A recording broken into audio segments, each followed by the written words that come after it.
Hello dear students, कैसे आप सभी। आशा करते हैं अच्छे होंगे और आप लोगों की पढ़ाई भी बहुत अच्छे तरीके से चल रही होगी। आज के इस वीडियो में बेटा हम लोग लेके आए चैप्टर 6 विद्युत चुंबकीय प्रेरण। चैप्टर 6 का विद्युत चुंबकीय प्रेरण का वन शॉट रिवीजन। ठीक, तो रिवीजन सीरीज में ये नेक्स्ट आपका चैप्टर 6। अभी तक हम लोगों ने चैप्टर 1 से लेके चैप्टर 5 तक रिवाइज कर चुके हैं। चैप्टर 1 से लेके 5 तक का रिवीजन हो चुका है। जिन बच्चों ने रिवीजन वीडियोस नहीं देखे बेटा, आप लोग जाइए प्लेलिस्ट में जाके आप लोग चेकआउट कर सकते हैं। चैप्टर 1 से लेके चैप्टर 5 तक के रिवीजन वीडियोस आपको मिल जाएंगे, क्योंकि इस टाइम में मोस्ट इंपॉर्टेंट क्या है? मोस्ट इंपॉर्टेंट है one shot revision. One shot revision के थ्रू आप अपनी प्रिपरेशंस को बहुत बेहतरीन तरीके से कर सकते हैं, क्योंकि ये जो वन शॉट रिवीजन है वो 1 से 1.5 घंटे के अंदर आप पूरे चैप्टर्स को क्या कर सकते हैं? रिवाइज कर सकते हैं, और वो भी उन टॉपिक्स की जो इंपॉर्टेंट है। जो टॉपिक्स आपके इंपॉर्टेंट है बेटा, उन टॉपिक्स का ही रिवीजन हो रहा है। यहां पे इंपॉर्टेंट टॉपिक का ही रिवीजन करें। जो आलतू फालतू चीजें चैप्टर्स के अंदर है उसको साइड कर दिया हमने। जो इंपॉर्टेंट टॉपिक्स है केवल वही रिवाइज करें। जो इंपॉर्टेंट न्यूमेरिकल्स है वही सॉल्व कर रहे हैं। तो इसलिए आप लोगों से रिक्वेस्ट है, जितना भी रिवीजन वीडियोस चैनल पे अपलोड्स होंगे फिजिक्स के, आप लोग मिस मत करिएगा। 1 से 1.5 घंटे के अंदर आप हर एक चैप्टर्स को रिवाइज जरूर करिएगा, क्योंकि रिवीजन ही मोस्ट इंपॉर्टेंट है। रिवीजन ही सबसे ज्यादा जरूरी है अभी के टाइम में। अगर आप अपनी प्रिपरेशंस को बहुत बेहतरीन तरीके से करना चाहते हैं, बहुत अच्छे लेवल्स पे आप अपनी प्रिपरेशंस को करना चाहते हैं, तो रिवीजन जरूरी है। कम से कम आपके सिलेबस एग्जाम तक 3 से 4 बार आपकी रिवीजन हो जानी चाहिए थी। अभी तक अब बात करें तो अब तक आपके जो है चैप्टर्स है 1 से 2 बार रिवीजन हो चुके होंगे, या नहीं भी करा है तो कम से कम आपको 2 बार चैप्टर्स को रिवाइज तो करना ही करना है। अगर आपने अभी तक नहीं करा रिवाइज तो अभी से लेके एग्जाम तक, क्योंकि 6 मार्च को आपका एग्जाम है फिजिक्स का, तो अभी से लेके 1 महीना आपके पास बचता है। 1 महीने से थोड़ा सा ज्यादा टाइम है, तो इस ड्यूरेशन में कम से कम 2 बार आपको रिवाइज कर लेना है अपने सिलेबस को। तो उसके लिए कौन काम करेगा, कौन हेल्प करेगा आपकी? ये वन शॉट आपका हेल्प करेगा। ठीक, तो वन शॉट को अपने साथ जोड़िए रखिए, छोड़िएगा ना बिल्कुल। ठीक है, तो चलिए स्टार्ट करते हैं। विद्युत चुंबकीय प्रेरण चैप्टर बहुत इंटरेस्टिंग चैप्टर है, मजेदार चैप्टर है, और इनके इंपॉर्टेंट क्वेश्चंस जो इस बार बोर्ड एग्जाम्स में आने वाले हैं, जो PYQs है, वो हम आज के इस वीडियो में जो है वो रिवाइज करते हैं। तो सबसे पहला क्वेश्चन यहां पर बनता है आपका चैप्टर से, विद्युत चुंबकीय प्रेरण को समझाइए। जो विद्युत चुंबकीय प्रेरण है इसको समझाना है। ठीक, इलेक्ट्रोमैग्नेटिक इंडक्शंस इंग्लिश में बोलते हैं। इलेक्ट्रोमैग्नेटिक इंडक्शंस क्या होता है? देखो, इलेक्ट्रोमैग्नेटिक इंडक्शंस होता है कि अगर आपके पास एक कॉइल है, आपके पास क्या है? एक कॉइल है। ठीक, ये आपके पास एक कॉइल है, और इस कॉइल को अगर आप क्या करते हैं, एक गैल्वेनोमीटर से कनेक्ट कर देते हैं, एक धारामापी के साथ इसको जोड़ देते हैं। ठीक, एक गैल्वेनोमीटर के साथ इसको जोड़ देते हैं, और इस कुंडली के पास में अगर आप इस मैग्नेट को यहां पे क्या करते हैं बेटा? मूव करते हैं। इस मैग्नेट को यहां पे क्या कराते हैं भाई? गति कराते हैं। तो क्या होगा? देखो, ये जो मैग्नेट है ये अपने चारों ओर क्या बनाएगा? एक मैग्नेटिक फील्ड बनाएगा, और ये जो मैग्नेटिक फील्ड है, ये मैग्नेटिक फील्ड इस कॉइल में से पास होगा। किस में से पास होगा भाई? इस कॉइल में से ये मैग्नेटिक फील्ड पास होगा। जब कॉइल में से मैग्नेटिक फील्ड पास होगा, और जब इस मैग्नेट को आप यहां पे क्या करेंगे? गति कराएंगे, तो ये जो मैग्नेटिक फील्ड है बेटा, ये मैग्नेटिक फील्ड आपका चेंज होगा, मतलब परिवर्तित होगा। या तो मैग्नेट अगर पास में आएगा तो चुंबकीय क्षेत्र का मान बढ़ेगा, और मैग्नेट अगर इस कॉइल से दूर जाएगा तो चुंबकीय क्षेत्र का मान घटेगा, मतलब चुंबकीय क्षेत्र यहां पे परिवर्तित होगा। तो जब किसी कुंडली से बद्ध चुंबकीय फ्लक्स में, चुंबकीय फ्लक्स क्या होता है भाई? चुंबकीय फ्लक्स होता है phi = B × A cos theta. तो अगर आप चुंबकीय क्षेत्र के मान को बदल रहे हैं तो उस केस में आपका चुंबकीय फ्लक्स भी बदलेगा। तो उस केस में अगर चुंबकीय फ्लक्स आपका बदल रहा है, तो इस कुंडली से अगर एक परिवर्तनशील चुंबकीय फ्लक्स पास होता है, तो उस कुंडली में क्या होगा? एक धारा प्रेरित होता है, एक विद्युत वाहक बल प्रेरित होता है। और इस पूरी घटना जो है, इस पूरे घटना को हम क्या बोलते हैं? इस पूरी घटना को बोलते हैं विद्युत चुंबकीय प्रेरण कहा जाता है। क्या कहा जाता है भाई? विद्युत चुंबकीय प्रेरण कहा जाता है। तो हमने यही लिखा है कि जब किसी कुंडली तथा चुंबक के बीच आपेक्षिक गति होती है, तो कुंडली में एक विद्युत वाहक बल उत्पन्न हो जाता है जिसे प्रेरित विद्युत वाहक बल कहते हैं। क्या कह रहे हैं? जब किसी कुंडली तथा चुंबक के बीच आपेक्षिक गति होती है। आपेक्षिक गति का मतलब यहां पे है या तो चुंबक गति कर रहा है या कुंडली गति कर रहा है या दोनों ही गति कर रहे हैं, तो उसको हम बोलेंगे आपेक्षिक गति, रिलेटिव मोशन। क्या बोलेंगे? Relative motion. तो किसी कुंडली तथा चुंबक के बीच आपेक्षिक गति होती है तो कुंडली में एक विद्युत वाहक बल उत्पन्न हो जाता है, जिसे प्रेरित विद्युत वाहक बल कहते हैं। यदि कुंडली एक बंद परिपथ में है, कुंडली जो है एक बंद परिपथ, एक क्लोज सर्किट में है, तो इस प्रेरित विद्युत वाहक बल के कारण कुंडली में विद्युत धारा प्रेरित होती है जिसे प्रेरित धारा कहते हैं और इस घटना को विद्युत चुंबकीय प्रेरण कहते हैं। क्या बोलते हैं भाई? क्योंकि कुंडली आपका क्या है? बंद है, तो विद्युत वाहक बल के कारण क्या होगा? एक धारा प्रवाहित होगा और उस धारा को हम क्या बोलेंगे? प्रेरित धारा कहते हैं और इस घटना को हम क्या बोलते हैं? चुंबकीय प्रेरण कहते हैं। क्या कहते हैं भाई? चुंबकीय प्रेरण कहेंगे। ठीक है, तो आप डायग्राम से बना सकते हैं, ये डायग्राम से बना सकते हैं, ये डायग्राम भी आप बना सकते हैं इसको एक्सप्लेन करने के लिए। ये 1 से 2 नंबर का क्वेश्चन आपके बोर्ड एग्जाम्स में पूछा जाता है, डेफिनेशंस के फॉर्म में भी पूछा जाता है। 1 से 2 नंबर के क्वेश्चन आपके इस टॉपिक पे पूछे जाते हैं। तो सिंपल सा डेफिनेशंस यहाँ पे मैंने आपको लिख दिया है, नोट करिएगा। आगे बढ़ते हैं, दूसरे क्वेश्चन पे चलते हैं। देखिए, अब विद्युत चुंबकीय जो प्रेरण है उससे संबंधित जो नियम है उसमें 2 नियम हम डिस्कस करते हैं। एक तो हम डिस्कस करते हैं फैराडे का नियम और दूसरा हम डिस्कस करते हैं लेंज का नियम। तो फैराडे का नियम और लेंज का नियम ये दोनों ही विद्युत चुंबकीय प्रेरण संबंधी नियम हैं। तो सबसे पहले हम बात करेंगे फैराडे का नियम। देखो, क्वेश्चंस आपका पूछा गया 2015, 17, 18, 19, 20, 22, 23 और 24 में। लगातार इतने सालों से क्वेश्चंस कंटिन्यू रिपीट हुआ है, तो आप समझ जाइएगा कि 2025 में इसके आने की पॉसिबिलिटीज कितनी है। 2025 में इस क्वेश्चन के आने की पॉसिबिलिटीज बहुत ज्यादा है। ठीक है, देखो फैराडे के विद्युत चुंबकीय प्रेरण के नियम। तो फैराडे ने विद्युत चुंबकीय प्रेरण के निम्नलिखित 2 नियम दिए हैं। पहला नियम क्या कहता है? पहले नियम में सबसे पहले उन्होंने एक्सप्लेन किया कि विद्युत चुंबकीय प्रेरण है क्या। तो विद्युत चुंबकीय प्रेरण के डेफिनेशंस लिखा गया प्रथम नियम में। तो यहां पे लिखा गया कि जब किसी परिपथ से बद्ध चुंबकीय फ्लक्स में परिवर्तन होता है तो उसमें एक विद्युत वाहक बल उत्पन्न हो जाता है। क्या लिखा है? कि किसी परिपथ से बद्ध चुंबकीय फ्लक्स में परिवर्तन होता है तो उसमें एक विद्युत वाहक बल उत्पन्न हो जाता है। यदि परिपथ बंद है तो उसमें प्रेरित धारा बहने लगती है। यह धारा केवल तभी तक बहती है जब तक कि चुंबकीय फ्लक्स में परिवर्तन होता रहता है। तो ये धारा तब तक बहेगी जब तक आप चुंबकीय फ्लक्स में क्या करें? परिवर्तन करें। जहां पे चुंबकीय फ्लक्स का परिवर्तन रुक जाएगा, बंद हो जाएगा, धारा प्रवाहित नहीं होगा, प्रेरित विद्युत वाहक बल उत्पन्न नहीं होगा। तो इस घटना को हम क्या बोलते हैं? इस घटना को हम बोलते हैं विद्युत चुंबकीय प्रेरण। तो विद्युत चुंबकीय प्रेरण में ये डेफिनेशंस भी आप लिख सकते हैं। इससे पहले वाला डेफिनेशन जो मैंने बताया वो भी लिख सकते हैं, ये भी लिख सकते हैं, जो आपको इजी लगे आप वो डेफिनेशंस लिख सकते हैं बेटा बोर्ड एग्जाम में, बस आपको लिख के आना है। द्वितीय नियम में क्या कहा गया है भाई?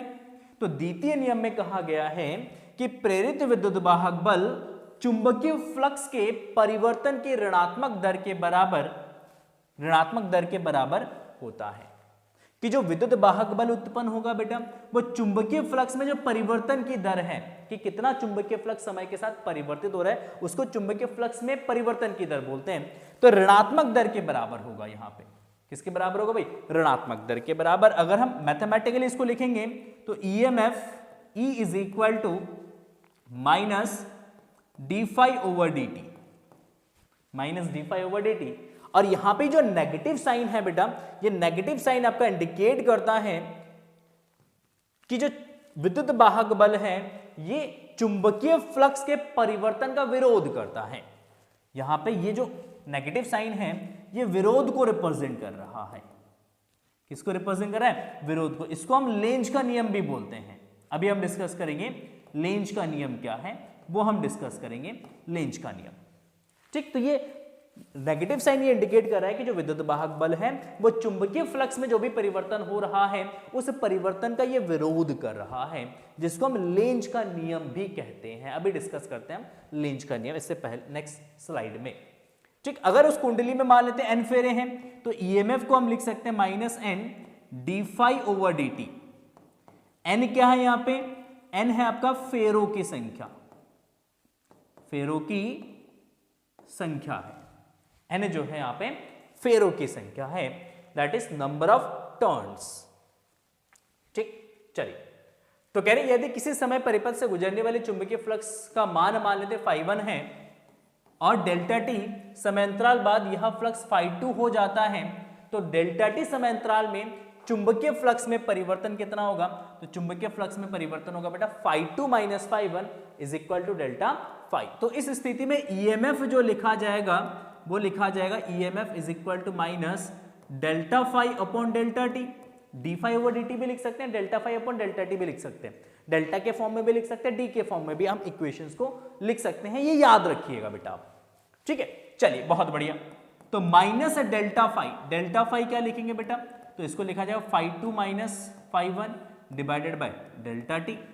अच्छा, माइनस φ2 को क्या लिखा जा सकता है? φ2 को हम लिख सकते हैं b2a और φ1 को हम लिख सकते हैं b1 इंटू ए। मान लो इसमें n फेरों की संख्या है तो n से इसकी मल्टीप्लाई कर दीजिएगा into n divided by delta T, divided by delta T. A common लेते हैं इसमें से तो माइनस का N A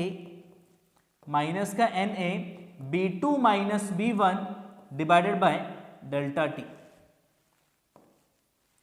b2 minus b1 divided by delta T. तो माइनस एन ए ब्रैकेट में b2 minus b1 divided by delta T.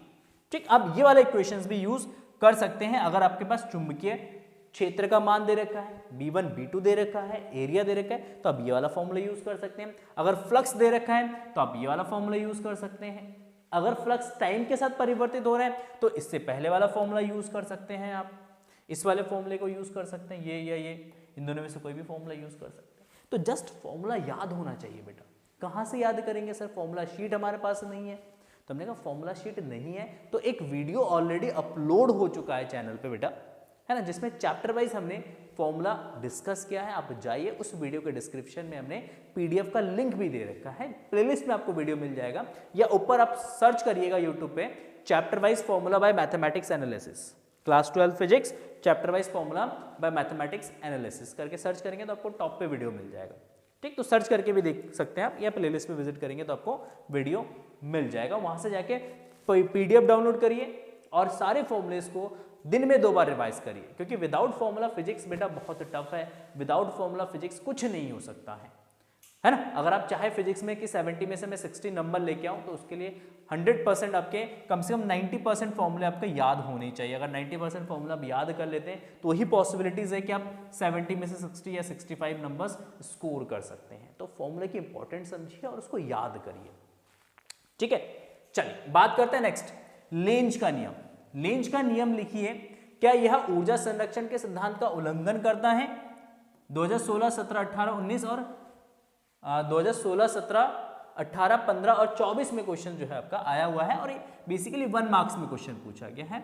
अति लघुत्तरीय प्रश्न में ये आया हुआ है, 1 मार्क्स का क्वेश्चन है।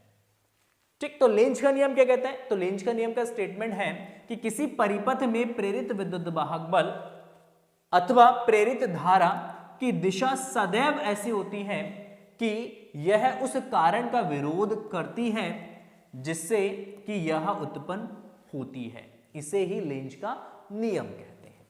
मतलब इसको ऐसे समझो कि भैया आपको जिसने उत्पन्न किया है, आपको जिसने बनाया है, आपने उसी का विरोध कर दिया, है ना। आपका जिसने भला चाहा, आपने उसी का विरोध कर दिया कि भैया नहीं, मुझे तो उत्पन्न नहीं होना है, आपने फालतू में उत्पन्न कर दिया। तो लेंज का नियम ये कहता है कि विद्युत वाहक बल या विद्युत धारा सदैव उस कारण का विरोध करती है जिस कारण वह स्वयं उत्पन्न हुई हो। ठीक है, क्लियर है? तो आप ये डेफिनेशंस के लिख सकते हैं। तो सिंपल, किसी परिपथ में प्रेरित विद्युत वाहक बल अथवा प्रेरित धारा की दिशा सदैव ऐसी होती है कि यह उस कारण का विरोध करती है जिससे यह उत्पन्न होती है। इसे लेंज का नियम कहते हैं। और जो लेंज का नियम है बेटा, ये ऊर्जा संरक्षण के सिद्धांत पर आधारित है। अगर हम बात करते हैं लेंज का नियम, लेंज का नियम ऊर्जा संरक्षण के सिद्धांत पर आधारित है। ठीक, लेंज का नियम ऊर्जा संरक्षण के सिद्धांत पर आधारित है। ठीक, ये ऊर्जा संरक्षण के नियम का उल्लंघन नहीं करता है, ये ऊर्जा संरक्षण के सिद्धांत का कभी भी उल्लंघन नहीं करेगा। क्लियर है? आई बात समझ में? चलिए, बहुत बढ़िया। तो EMF E is equal to बेटा minus N D phi over D T, minus N D phi over D T. तो यहां पे जो नेगेटिव साइन है, ये नेगेटिव साइन को इंडिकेट करता है, ये नेगेटिव साइन आपका लेंज का नियम को रिप्रेजेंट करता है। ये किसको रिप्रेजेंट करता है? ये लेंज का नियम का उल्लंघन, सॉरी उसके लेंज के नियम को रिप्रेजेंट करता है। ठीक, नोट पॉइंट, एक दो पॉइंट्स मैं लिख देता हूं यहाँ पे बेटा, इंपॉर्टेंट है। कभी भी डायरेक्शन सबको फाइंड करना बहुत ज्यादा हेल्प करते हैं ये पॉइंट। ठीक, कैसे? अगर आपका चुंबकीय क्षेत्र क्या हो रहा है? बढ़ रहा है, बी क्या हो रहा है भाई? इंक्रीज हो रहा है, बढ़ रहा है। अगर चुंबकीय क्षेत्र का मान बढ़ रहा है, ठीक, तो ईएमएफ जो है वो हमेशा मैग्नेटिक, इंक्रीजिंग मैग्नेटिक फील्ड को क्या करेगा? सॉरी क्या कहते हैं? अपोज करेगा, उसका विरोध करेगा। इसको फाई ले लो, बी की जगह फाई ले लो, फाई से समझो कि फाई अगर बढ़ रहा है तो ईएमएफ जो है ये फाई का क्या करता है? विरोध करता है। क्या करता है भाई? विरोध करता है। ठीक, अगर फाई का मान क्या हो रहा है भाई? घट रहा है समय के साथ, अगर फाई घट रहा है समय के साथ, तो उस केस में ईएमएफ क्या करता है? फाई को सपोर्ट करता है। क्या करता है? फाई को सपोर्ट करता है। मतलब वो ये चाहता है कि फ्लक्स आपका घटे ना, तो इसलिए उतना ही फ्लक्स वो बनाने की कोशिश करता है और उसी डायरेक्शन में क्या करता है? करंट को इंड्यूस करता है। तो जब भी फ्लक्स आपका बढ़ेगा, वो ईएमएफ चुंबकीय फ्लक्स जो भी इंक्रीज हो रहा है उसको अपोज करेगा, उसको रोकने की कोशिश करेगा, तो उसके अपोजिट डायरेक्शन में करंट को इंड्यूस करता है। अगर फ्लक्स घट रहा है तो उस केस में ईएमएफ क्या करता है? उस डिक्रीजिंग फ्लक्स को सपोर्ट करता है, उसको सपोर्ट करने के लिए उसी के डायरेक्शन में क्या करता है? करंट को इंड्यूस करता है। लेट्स से वन एग्जांपल, एक उदाहरण के द्वारा इसको समझते हैं।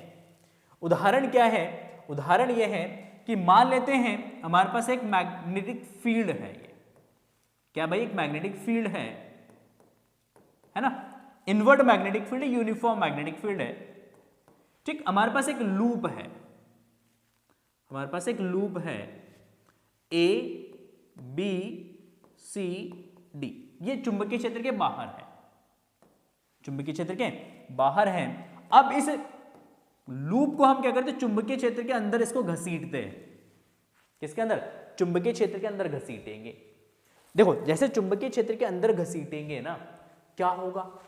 तो चुंबकीय क्षेत्र के अंदर घसीटने पे चुंबकीय फ्लक्स का मान, क्योंकि अभी जीरो फ्लक्स है, अभी तो मैग्नेटिक फील्ड के बाहर है जीरो, और धीरे धीरे एंटर करेगा, ज्यादा एरिया इसके अंदर क्या करेगा? एंटर करेगा। जैसे जैसे एरिया बढ़ता जाएगा चुंबकीय क्षेत्र के अंदर, फ्लक्स का मान क्या होगा? बढ़ेगा। फ्लक्स क्या होगा? यहाँ पे बढ़ेगा। और फ्लक्स बढ़ेगा तो जैसे ही इस कॉइल इसके अंदर एंटर कर जाएगा, मान लो यहां पे एंटर कर गया, तो इस कॉइल में क्या होगा? करंट इंड्यूस्ड होगा। किस डायरेक्शन में करंट इंड्यूस्ड होगा? ये ABCD, ये आपका कॉइल यहां पे आ गया, इसको अंदर इंसर्ट कर दिया हमने। जैसे ये इंसर्ट होगा, धीरे धीरे इंसर्ट होगा, तो इस कॉइल में क्या होगा? करंट इंड्यूस्ड होगा। किस डायरेक्शन में होगा? कैसे निकालेंगे? तो सिंपल तरीका है उसको निकालने का, क्योंकि जैसे ये मैग्नेटिक फील्ड के अंदर एंटर करेगा, क्योंकि फ्लक्स बढ़ेगा, और फ्लक्स बढ़ेगा तो वो इंक्रीजिंग फ्लक्स को क्या करेगा? अपोज करेगा। कैसे करेगा? तो देखो, एक मैग्नेटिक फील्ड जो कि ऑलरेडी यहां पे प्रेजेंट है इनवर्ट डायरेक्शन में, तो ये जो कॉइल है, एक कॉइल अपने अंदर ऐसे करंट, इस डायरेक्शन में करंट इंड्यूस करेगा, वो या उस तरीके से करंट को इंड्यूस करेगा जिससे ये इस मैग्नेटिक फील्ड के अपोजिट डायरेक्शन में क्या कर सके, एक मैग्नेटिक फील्ड बना सके।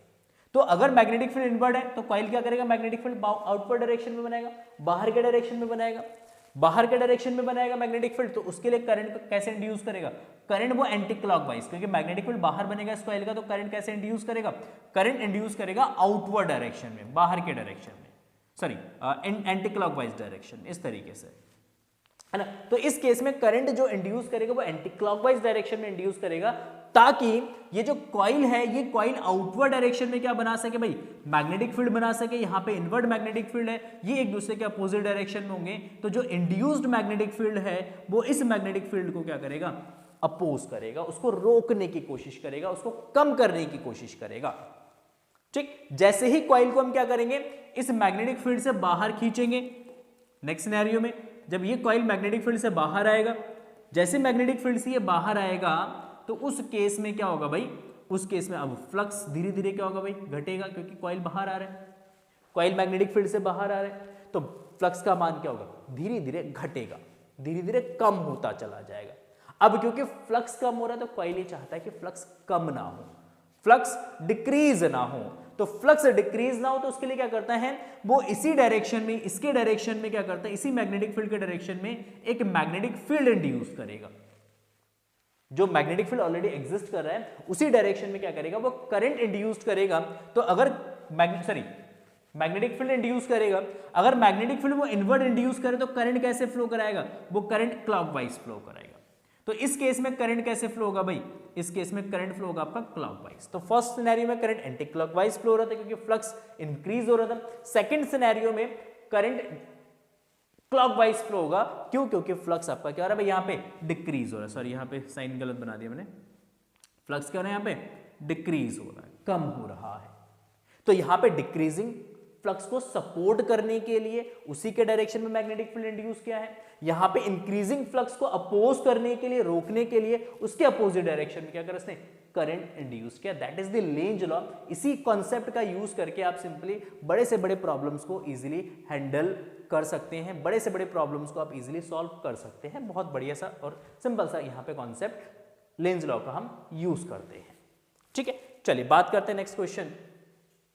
ठीक, तो नेक्स्ट क्वेश्चन यहाँ पे आता है, सौ प्रेरण से आप क्या समझते हैं। सौ प्रेरण क्या होता है, तो सौ प्रेरण जो होता है अगर हम इसको समझे तो लेट से कि हमारे पास एक कॉइल है, एक कुंडली है, ये हमारे पास एक क्या है, कुंडली है ना, ये हमारे पास क्या है, कुंडली है। अगर हम इस कुंडली को क्या करते हैं, एक बैटरी से कनेक्ट कर देते हैं, किससे कनेक्ट करते हैं, एक बैटरी से कनेक्ट कर देते हैं और एक की कनेक्ट कर देते हैं यहाँ पे, ताकि हम सर्किट को ऑन या ऑफ कर सके। ठीक, तो ये हमारे पास एक सर्किट है, इंडक्टर सर्किट है। कैसा सर्किट है, इंडक्टर सर्किट है। जैसे हम यहां पे स्विच ऑन करते हैं, जैसे ही स्विच ऑन करेंगे सर्किट में क्या होगा, करंट फ्लो होगा इस डायरेक्शन में। जब इस डायरेक्शन में करंट फ्लो होगा तो करंट क्या होगा भाई, समय के साथ कुछ मिली सेकेंड तक करंट आपका बढ़ेगा, इंक्रीज होगा सर्किट में। तब सर्किट में करंट इंक्रीज होगा, क्योंकि अभी initially current of, circuit of था, जीरो करंट फ्लो हो रहा था। अब जैसे हमने स्विच ऑन किया, करंट जीरो से मैक्सिमम तक इंक्रीज होगा। अगर जीरो से मैक्सिमम तक इंक्रीज हो रहा है तो उस केस में इस करंट की वजह से यहां पे क्या बनेगा, एक मैग्नेटिक फील्ड बनेगा। ये करंट अपने सराउंडिंग में क्या प्रोड्यूस करेगा, एक मैग्नेटिक फील्ड प्रोड्यूस करेगा, है ना। तो करंट आपका इस तरीके से फ्लो हो रहा है, मैग्नेटिक फील्ड इंड्यूस करेगा उस तरीके से। और क्योंकि मैग्नेटिक फील्ड जो है दैट इज प्रोपोर्शनल टू आई, क्योंकि करंट इनिशियल यहां पे इंक्रीज हो रहा है तो मैग्नेटिक फील्ड भी इंक्रीज होगा। मैग्नेटिक फील्ड इंक्रीज होगा तो flux phi is equal to क्या था भाई, B dot A cos theta, क्योंकि यहां पे बी इंक्रीज हो रहा है तो फ्लक्स भी इंक्रीज होगा। मींस ये जो कॉइल है, इस कॉइल से जो मैग्नेटिक फ्लक्स पास हो रहा है ये टाइम के रिस्पेक्ट में क्या हो रहा है भाई, बढ़ रहा है, समय के साथ ही इंक्रीज हो रहा है। तो अगर ये समय के साथ इंक्रीज हो रहा है और इस मैग्नेट कॉइल में से पास हो रहा है, इस इंडक्टर्स में से मैग्नेटिक फ्लक्स पास हो रहा है, तो इसका मतलब है कि इस कॉइल में ये इंक्रीजिंग मैग्नेटिक फ्लक्स क्या इंड्यूस करेगा, एक ईएमएफ इंड्यूस करेगा। इसी कॉइल के अंदर क्या होगा, एक ईएमएफ इंड्यूस्ड होगा। ठीक, जो ईएमएफ इंड्यूस्ड होगा वो इस इंक्रीजिंग मैग्नेटिक फील्ड के अपोजिट डायरेक्शन में होगा, तो इस डायरेक्शन में आपका ईएमएफ इंड्यूस्ड होगा। और इस ईएमएफ की वजह से यहां पे एक करंट इंड्यूस्ड होगा, तो करंट इस डायरेक्शन में इंड्यूस्ड होगा जिसको हम बोलेंगे प्रेरित धारा। तो प्रेरित धारा इस धारा कंडक्शन करंट के अपोजिट डायरेक्शन में इंड्यूस्ड होगा। क्यों? क्योंकि फ्लक्स हमारा क्या हो रहा है, इंक्रीज हो रहा है, और ये इंक्रीजिंग फ्लक्स को क्या करेगा, क्या करेगा, इंक्रीजिंग फ्लक्स को अपोज करेगा, उसका विरोध करेगा। तो उसके विरोध के लिए उसके अपोजिट डायरेक्शन में करंट को क्या करेगा, इंड्यूस्ड करेंगे अकॉर्डिंग टू लेंज लॉ।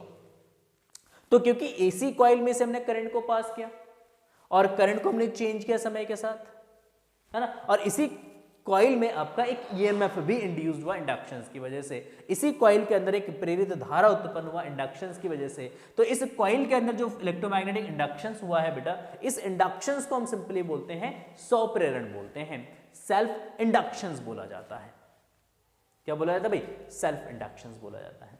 तो अगर हम बात करेंगे यहाँ पे इसके डेफिनेशंस की, तो सिंपल कि किसी कुंडली से संबद्ध चुंबकीय फ्लक्स के मान में परिवर्तन होने पर उसी कुंडली में प्रेरित विद्युत वाहक बल अथवा प्रेरित धारा उत्पन्न होने की घटना को स्वप्रेरण कहते हैं। क्या बोलते हैं, स्वप्रेरण कहते हैं। कि हम जिस कुंडली से चुंबकीय फ्लक्स में परिवर्तन कर रहे हैं, यदि किसी कुंडली से संबंधित चुंबकीय फ्लक्स के मान में परिवर्तन होने पर उसी कुंडली में प्रेरित विद्युत वाहक बल अथवा प्रेरित धारा उत्पन्न होने की घटना को क्या बोलते हैं, हम स्वप्रेरण कहते हैं। ठीक, इसका स्वप्रेरण का जो बीमीय सूत्र होता है ये आपका होता है mL²T-2A-2, और इसका जो मात्रक होता है स्वप्रेरकत्व का, स्वप्रेरकत्व का जो मात्रक होता है का मात्रक, ठीक, इसको बेसिकली एल से रिप्रेजेंट करते हैं, तो इसका मात्रक होता है हेनरी। क्या होता है, इसका मात्रक हेनरी होता है, याद रखिएगा, कभी एमसीक्यूज में पूछ लिया जाता है। ठीक, यहां पे चुंबकीय फ्लक्स के मान में परिवर्तन की जगह आप धारा में परिवर्तन संबंध, धारा के मान में परिवर्तन भी लिख सकते हैं या करके। ठीक, संबंध चुंबकीय फ्लक्स या धारा के मान में हम क्या करते हैं, परिवर्तन करते हैं, तो कुंडली में विद्युत वाहक बल उत्पन्न होता है, क्योंकि एक ही कुंडली में धारा परिवर्तन कर रहे हैं और उसी में आपका विद्युत वाहक बल उत्पन्न हो रहा है। तो इस घटना को हम स्वप्रेरण कहते हैं, सेल्फ इंडक्शंस बोला जाता है। ठीक, नाउ अगर हम सेल्फ इंडक्शंस की बात करते हैं, देखो इस कॉइल की ही बात करते हैं। यहाँ पे थोड़ा सा मैथमेटिकली हम थोड़ा सा और डिस्कस कर लेते हैं इसको। देखो चुंबकीय क्षेत्र B, देखो ऐसे बात करते हैं कि इसमें जो चुंबकीय फ्लक्स परिवर्तित होगा, चुंबकीय फ्लक्स जो पास होगा वो किसके प्रोपोर्शनल होगा, वो करंट I के प्रोपोर्शनल होगा। कितना फ्लक्स इसमें से पास होगा, कितना फ्लक्स इसमें से पास होगा, वो किस पे डिपेंड करेगा, वो धारा I पे डिपेंड करेगा, इस धारा पे डिपेंड करेगा, है ना। जितना ज्यादा आप धारा प्रवाहित करोगे उतना ज्यादा आपका फ्लक्स पास होगा, जितना कम धारा प्रवाहित करोगे उतना कम फ्लक्स पास होगा। तो फाई इज प्रोपोर्शनल टू आई। जब यहां से प्रोपोर्शनलिटी का साइन रिमूव करेंगे बेटा, कांस्टेंट आएगा L, that is L into I. L जो है यहाँ पे that is phi upon I. तो एल को हम क्या बोलते हैं, एल को यहाँ पे बोलते हैं स्वप्रेरकत्व या स्वप्रेरण गुणांक बोलते हैं। ठीक, और इसी का जो यूनिट होता है ये आपका हेनरी होता है, इसको एच से रिप्रेजेंट करते हैं। क्या बोलते हैं इसकी यूनिट को, हेनरी बोला जाता है। तो L is equal to phi upon I होता है। ठीक, ये 1 मार्क्स का क्वेश्चन था, 1 या 2 मार्क्स में क्वेश्चन था, जिसका एक्सप्लेनेशन हम लोगों ने डिस्कशंस किया है। नेक्स्ट कह रहे हैं स्वप्रेरण गुणांक से आप क्या समझते हैं। समतल कुंडली वृत्तीय कुंडली के लिए स्वप्रेरण गुणांक का व्यंजक प्राप्त कीजिए। 2020, 2022 और 2023 में आपका क्वेश्चन रिपीट हुआ है। तो सबसे पहले हम बात करते हैं स्वप्रेरण गुणांक की बात कर लेते हैं।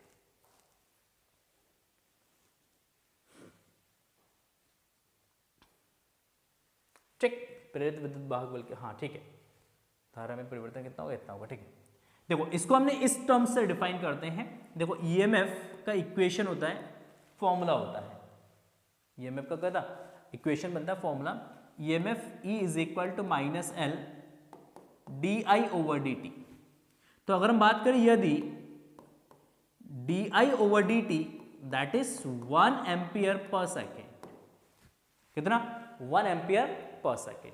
तो अगर इसका वैल्यू अगर हम 1 ले लेते हैं तो ईएमएफ का जो मैग्नीट्यूड है वो किसके बराबर हो जाएगा? वो एल के बराबर हो जाएगा। तो इसी से हम इसको डिफाइन करेंगे, यहां से इसके डेफिनेशंस लिखेंगे। क्या लिखेंगे? यदि किसी कुंडली से बद्ध चुंबकीय फ्लक्स में 1 एम्पियर पर सेकंड, सॉरी चुंबकीय फ्लक्स नहीं, धारा में 1 एम्पियर पर सेकंड की दर से इसको परिवर्तित करते हैं तो उस कुंडली में जितना भी विद्युत वाहक बल उत्पन्न होगा उसी विद्युत वाहक बल के संख्यात्मक मान को स्वप्रेरण गुणांक कहेंगे। तो सिंपल सा यहाँ पे डेफिनेशन हमने लिखा स्वप्रेरण गुणांक का। सबसे पहले ये लिखेंगे, उसके बाद ये डेफिनेशंस लिखेंगे कि किसी कुंडली के स्वप्रेरण गुणांक का मान उस प्रेरित विद्युत वाहक बल के बराबर होता है जो उस कुंडली में धारा परिवर्तन की दर एकांक होने पर उत्पन्न होता है। दर एकांक का मतलब 1 एम्पियर पर सेकेंड होने पर उत्पन्न होता है। तो धारा परिवर्तन की दर 1 एम्पियर पर सेकेंड होने पर उत्पन्न होता है। आप ऐसे भी लिख सकते हैं, ठीक। बाकी जो डेफिनेशंस लिखा आप ऐसे भी लिख सकते हैं। हमें क्या करना है? समतल वृत्तीय कुंडली के लिए स्वप्रेरण गुणांक निकालना है। तो सबसे पहले मान लेते हैं कि हमारे पास एक कुंडली है, ये कुंडली है, ठीक। इस कुंडली को हमने कनेक्ट किया किसके साथ? एक बैटरी के साथ, ठीक। इस कुंडली को हमने किससे कनेक्ट किया? एक बैटरी के साथ, और एक की हमने यहां पे कनेक्ट कर दिया, ठीक। ये जो कुंडली है इसका रेडियस हम मान लेते हैं कितना भाई? इसका रेडियस मान लेते हैं हम आर। रेडियस कंसीडर कर लेते हैं कितना? आर हम कंसीडर कर लेते हैं। ये बैटरी है और मान लेते हैं जैसे हम स्विच ऑन करेंगे तो इस कुंडली में से करंट फ्लो होगा, दैट इज आई। क्या फ्लो होगा भाई? करंट फ्लो होगा। कितना? आई करंट फ्लो होगा, इसमें से मान लेते हैं। और इस करंट की वजह से यहां पे क्या बनेगा? एक मैग्नेटिक फील्ड बनेगा।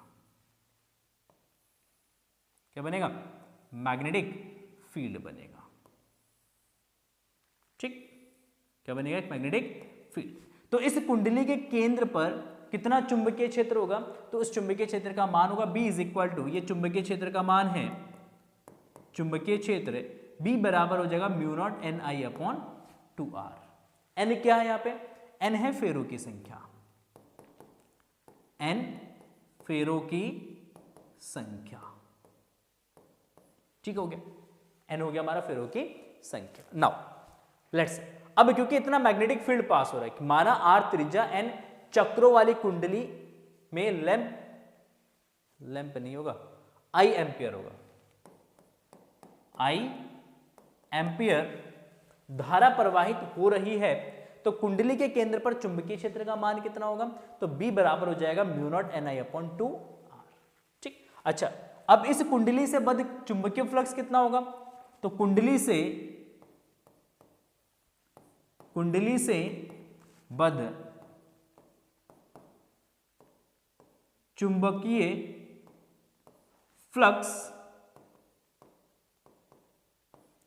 Flux phi is equal to, कुंडली से बद्ध चुंबकीय flux phi is equal to that is NBA।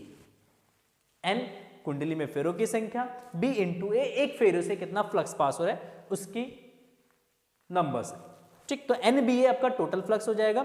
N की हम BA से मल्टीप्लाई कर देंगे, B का वैल्यू यहां से रिप्लेस कर दीजिएगा। तो B का वैल्यू अगर हम यहां से रिप्लेस कर देते हैं तो क्या आएगा? तो ये आपका जाएगा phi is equal to N into B।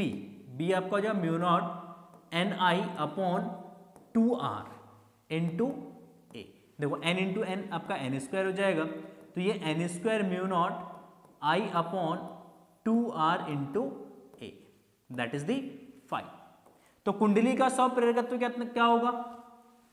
तो कुंडली का स्वप्रेरकत्व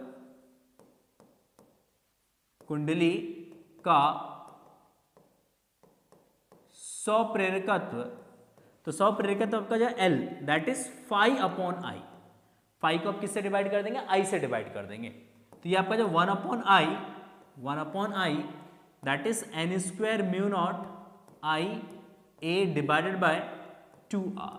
तो I से I कैंसिल हो जाएगा, I से I क्या हो जाएगा आपका? कैंसिल हो जाएगा। तो L आपका हो जाएगा बेटा यहाँ पे that is μ0 N square A/2r।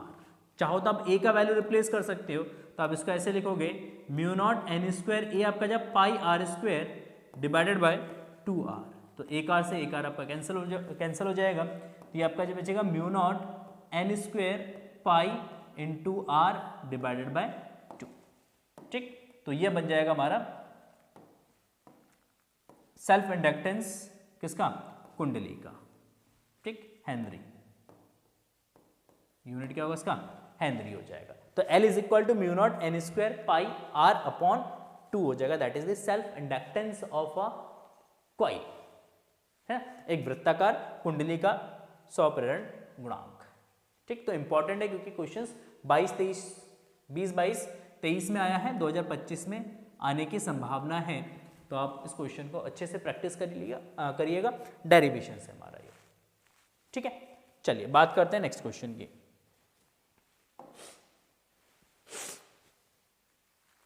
Next question है आपका, क्या कह रहा है आपसे कि चुंबकीय फ्लक्स से आप क्या समझते हैं। चुंबकीय फ्लक्स की परिभाषा आपको यहां पे लिखना है कि मैग्नेटिक फ्लक्स क्या है।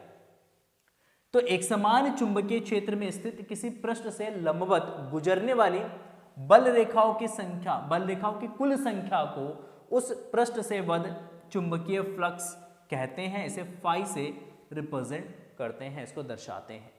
तो कह रहे हैं अगर चुंबकीय क्षेत्र के अंदर कोई लंबवत पृष्ठ है, मान लो एक पृष्ठ है, ये कह रहे इस पृष्ठ से अभिलंबवत कितनी बल रेखाएं गुजर रही हैं, इस पृष्ठ से अभिलंबवत गुजरने वाली कुल चुंबकीय बल रेखाओं की संख्या को, कुल चुंबकीय बल रेखाओं की संख्या को हम क्या बोलते हैं, कुल चुंबकीय बल रेखाओं की संख्या को हम बोलेंगे चुंबकीय फ्लक्स। तो इस पृष्ठ से कितना फ्लक्स पास हो रहा है, तो चुंबकीय फ्लक्स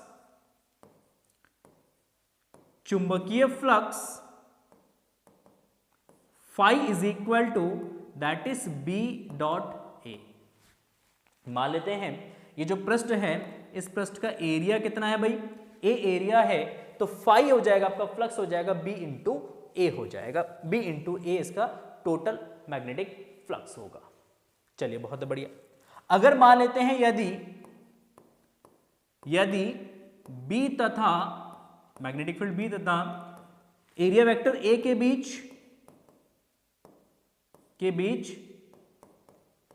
कोण थीटा है, तो अगर बी और ए के बीच कोण कितना है भाई, थीटा डिग्री है, तो उस केस में देखो ये वाला कंडीशंस आ जाता है कि मान लो एरिया आपका, ये कॉइल है, एरिया है, मैग्नेटिक फील्ड आपका इस डायरेक्शन में है, एरिया वेक्टर आपका इस डायरेक्शन में है, ये एंगल आपका थीटा है, ये एंगल आपका थीटा है। तो इस केस में इस लूप से कितना फ्लक्स पास होगा, तो इस लूप से फ्लक्स पास होगा आपका phi, that is B A cos theta. तो आप इसको लिख सकते हैं vector B dot vector A, तो phi is equal to vector B dot vector A, that is the flux.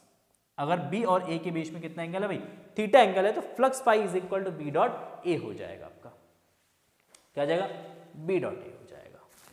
Is it clear. तो ये चुंबकीय फ्लक्स में आपको लिखना है, अगर 2 नंबर में आएगा क्वेश्चन तो आपको पूरा एक्सप्लेन करना है, अगर 1 मार्क्स में आता है तो केवल आप यहाँ पे इसकी डेफिनेशंस लिखे एक फॉर्मूला लिख देंगे, तो डेफिनेटली आपको पूरे मार्क्स दे दिए जाएंगे। ठीक है, क्लियर है, नोट कर लो जल्दी से, फिर हम बढ़ते हैं नेक्स्ट स्लाइड की तरफ। अब नेक्स्ट स्लाइड में क्या करें, एक हेनरी 100 प्रेरकत्व को परिभाषित कीजिए। एक हेनरी 100 प्रेरकत्व को क्या करना है, परिभाषित करना है। एक हेनरी 100 प्रेरकत्व क्या होता है वो आपको डिफाइन करना है।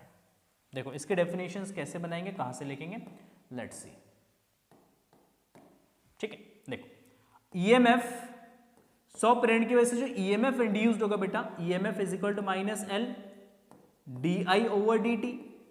ठीक, यदि हम बात करें कि मान लो कुंडली में से जो धारा प्रवाहित हो रहा है उसमें हम 1 एम्पियर पर सेकंड की रेट से हम क्या करते हैं, उसको चेंज करते हैं। धारा 1 एम्पियर पर सेकंड की दर से क्या हो रहा है भाई, परिवर्तित हो रहा है, मतलब 1 सेकंड में 1 एम्पियर धारा हम बढ़ा रहे हैं, या 1 सेकंड में 1 एम्पियर धारा हम घटा रहे हैं उस सर्किट से। ठीक, तो ये परिवर्तन की दर हो जाएगा, जिसके कारण अगर उस कुंडली में विद्युत वाहक बल 1 वोल्ट का उत्पन्न होता है, जिस कुंडली से आप धारा को परिवर्तित करें 1 एम्पियर पर सेकंड की रेट से, अगर उसमें 1 वोल्ट विद्युत वाहक बल क्या होता है भाई, प्रेरित होता है। तो उस केस में जो हेनरी होगा एल, क्योंकि ये भी आपका 1 वोल्ट हो जाएगा, ये 1 एम्पीयर पर सेकंड हो जाएगा, तो उस केस में एच जो है वो 1 हेनरी होगा। मींस उस जो कॉइल आपका है, जो कुंडली है आपका, उस कुंडली का जो 100 प्रेरकत्व होगा वो 100 प्रेरकत्व आपका 1 हेनरी के बराबर होगा। किसके बराबर होगा? 1 हेनरी के बराबर होगा। इज इट क्लियर है? तो इसी के बेसिस पे हमने यहाँ पे परिभाषा लिखा। सबसे पहले आप ये लिखेंगे, इसके बाद ये डेफिनेशंस यहाँ पे लिखा जाएगा। क्या लिखा हमने? यदि किसी कुंडली में 1 एम्पियर पर सेकंड की दर से, 1 एम्पियर पर सेकंड की दर से परिवर्तित होने पर उसमें एक वोल्ट प्रेरित विद्युत वाहक बल उत्पन्न हो तो कुंडली का 100 प्रेरण गुणांक 1 हेनरी होता है। तो कह रहे हैं अगर किसी कुंडली में 1 एम्पियर पर सेकंड की रेट से अगर हम धारा को परिवर्तित करते हैं और उस कुंडली में 1 वोल्ट का विद्युत वाहक बल क्या होता है भाई, प्रेरित होता है या उत्पन्न होता है, तो कुंडली का 100 प्रेरण गुणांक कितना होगा भाई, 1 हेनरी हो जाएगा। तो कुंडली का 100 प्रेरण गुणांक कितना होगा भाई, 1 हेनरी। ये 1 हेनरी की डेफिनेशंस है, 1 हेनरी की डेफिनेशंस हम लिख के आएंगे। 2024 में क्वेश्चंस आपका बोर्ड एग्जाम में पूछा गया है, तो इसलिए इंपॉर्टेंट है। तो डेफिनेशंस याद करिए, बाकी ये टॉपिक भी आप इसके आगे इंक्लूड करके देन इसके नीचे आप डेफिनेशंस लिखेंगे, डेफिनेटली आपको नंबर दिए जाएंगे, वो भी पूरे। ठीक है, नेक्स्ट क्या करें? धारावाही लंबी परिनालिका के 100 प्रेरकत्व का सूत्र स्थापित कीजिए। 2017, 18, 22 और 24 में इस तरीके से क्वेश्चन पूछा गया था। 19 में पूछा गया था धारावाही परिनालिका के 100 प्रेरण गुणांक का सूत्र ज्ञात कीजिए। 2019 में इस तरीके से क्वेश्चन पूछा गया था। विद्युत चुंबकीय प्रेरण संबंधी फैराडे के नियम लिखे, जो कि ऑलरेडी लिख चुके हैं। पहला सबसे स्टार्टिंग में परिनालिका के 100 प्रेरकत्व गुणांक का सूत्र प्राप्त कीजिए। 2020 में इस तरीके से क्वेश्चंस पूछा गया था।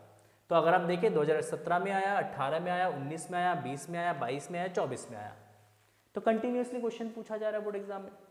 कंटिन्यूअसली क्वेश्चन बोर्ड एग्जाम में पूछा जा रहा है आपसे इसी टॉपिक पे बेस्ड, कि अगर आपके पास एक लंबी परिनालिका है तो उस लंबी परिनालिका का 100 प्रेरकत्व गुणांक क्या होगा वो आपको बताना है। देखो सबसे पहले हम बात करते हैं कि हमारे पास एक लंबी परिनालिका है। क्या है भाई? एक लंबी परिनालिका है। ठीक, अगर एक लंबी परिनालिका है तो हम इसको कनेक्ट कर देते हैं एक बैटरी से, है ना, और ये इसका एक की है, इससे कनेक्ट कर देते हैं। ठीक हो गया ना। अगर हम इस की को ऑन करते हैं, जैसे ही इसको ऑन करेंगे सर्किट में क्या होगा भाई, करंट फ्लो होगा। जब सर्किट में करंट फ्लो होगा तो ये करंट इस कुंडली में से भी पास होगा। तो जिस कुंडली के चारों ओर, इस कुंडली के अंदर क्या बनेगा, एक चुंबकीय क्षेत्र बनेगा, मैग्नेटिक फील्ड बनेगा। क्या बनेगा? मैग्नेटिक फील्ड बनेगा। ठीक है, क्योंकि ये धारा समय के साथ परिवर्तित होगा, इंक्रीज होगा। इनिशियली जैसे हम की को ऑन करेंगे तो धारा का मान बढ़ेगा, धारा का मान बढ़ेगा तो यहां पे चुंबकीय क्षेत्र का मान भी बढ़ेगा, और चुंबकीय क्षेत्र का मान बढ़ेगा तो इस कुंडली से बद्ध जो चुंबकीय फ्लक्स होगा उसमें परिवर्तन होगा, और चुंबकीय फ्लक्स में परिवर्तन होगा तो यहाँ पे एक फिनोमेना होगा जिसको हम बोलेंगे सेल्फ इंडक्शन। सेल्फ इंडक्शन होगा तो एक धारा प्रेरित होगा इसके विपरीत दिशा में। इस दिशा में आपका एक धारा जो है वो प्रेरित हो जाएगा, जो फ्लक्स परिवर्तन का क्या करेगा, विरोध करेगा। तो हमने कहा मान लेते हैं, माना स्मॉल n एक कुंडली या परिनालिका लिख लो, है ना, परिनालिका के परिनालिका के प्रति एकांक लंबाई में फेरों की संख्या है। फेरों की संख्या है। तो परिनालिका के प्रति एकांक लंबाई में क्या है भाई, फेरों की संख्या, दैट इज स्मॉल n। आई अगर हम बात करेंगे तो आई यहां पे क्या है भाई, धारा है। आई क्या है, धारा है। ठीक है, नाउ तो इस कुंडली में उत्पन्न चुंबकीय क्षेत्र या परिनालिका में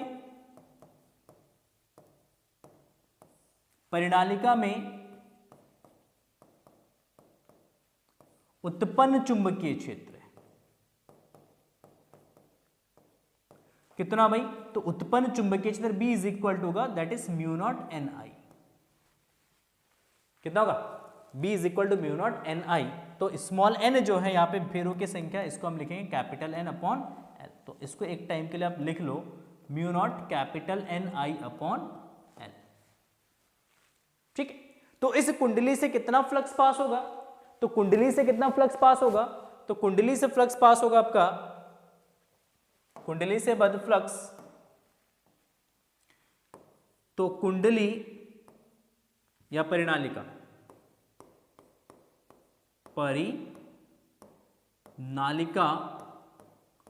से बद चुंबकीय फ्लक्स।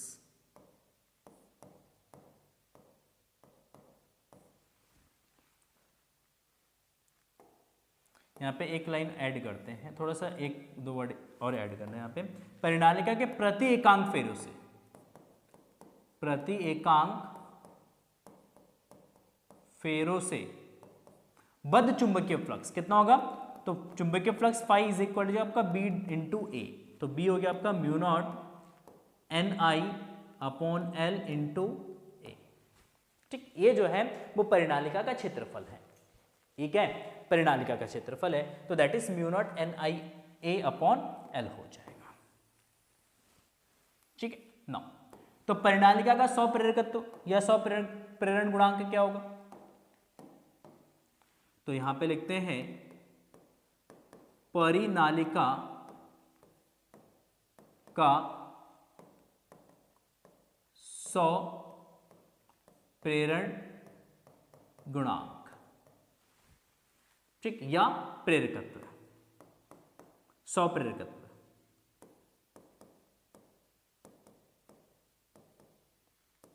प्रेरकत्व, तो ये L इज इक्वल टू बेटा एन फाई, कुल फेरों में से कितना फ्लक्स पास हो रहा है, that is N into phi. एक फेरे में से इतना फ्लक्स पास हो रहा है, कुल कितने फेरे हैं भाई? एन फेरे हैं, तो एन फेरों में से कितना फ्लक्स पास होगा? N into phi upon I.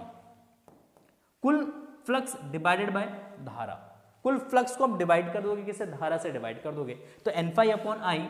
तो N phi, N upon I, phi का वैल्यू यहां से रिप्लेस कर दीजिए, तो mu naught N I A upon L.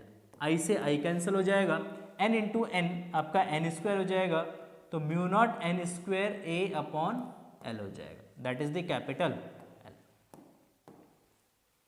That is the capital L. ठीक, तो अगर हमारे पास एक लंबी परिनालिका है तो उस लंबी परिनालिका का 100 प्रेरकत्व गुणांक जो है वो ये हो जाएगा आपका हेनरी। कितना हो जाएगा? Mu naught N square A upon L, mu naught N square A upon L हो जाएगा, दैट इज द 100 प्रेरकत्व गुणांक। या हम इसको इस तरीके से भी लिख सकते हैं इस फॉर्मूले को, L is equal to capital L is equal to mu naught. देखो कैपिटल N को क्या लिखेंगे? कैपिटल N को लिख सकते हैं N इंटू एल, तो ये N square L square A divided by L, तो एल से एल कैंसिल हो जाएगा, तो हम इसको ऐसे भी लिख सकते हैं mu naught N square L into A, that is the capital L. तो capital L is equal to mu naught N square L into A. आप इस तरीके से भी इस फॉर्मूले को लिख सकते हैं, that is henry, that is henry. ठीक, तो L is equal to mu naught N square L into A henry हो जाएगा। क्लियर है? यहां तक समझ में आ रहा है? चलो बहुत बढ़िया, आगे बात करते हैं।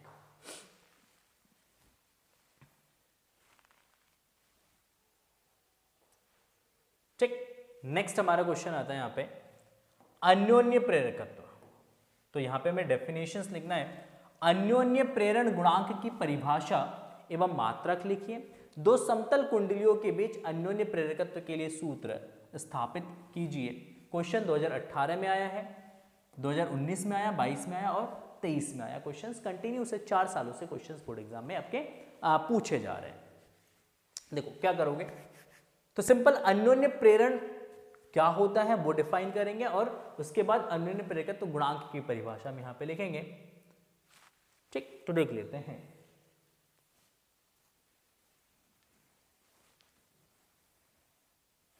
ठीक है, ठीक है।